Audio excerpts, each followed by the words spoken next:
அன்னே இவையும் சிலவோ பலமரர் உன்னற்கரியான்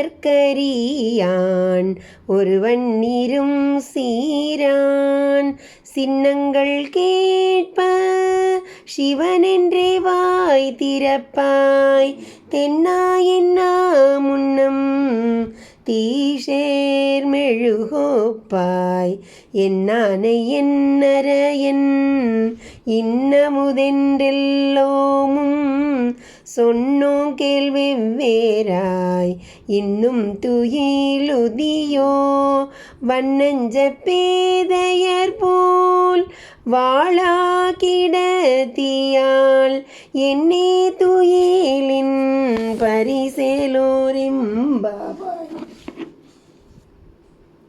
அம்மா, இப்படியும் சில இயல்புகள் உன்னிடம் இருக்கின்றனவா?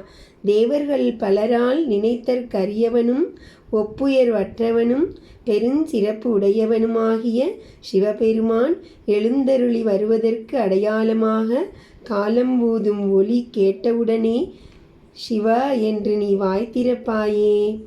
தென்னா என்று அவன் பெயரை சொல்லுதற்கு முன்பே தீலிட்ட மெழுகு போல மனம் உருகுவாயே. அத்தகையவளாகிய உனது முன்னிலையில் எனக்கு இனியவன் என்றும் என் அரசன் என்றும் இனிய அமுதன் என்றும் நாங்கள் எல்லாரும் தனித்தனியே சொன்னோம்.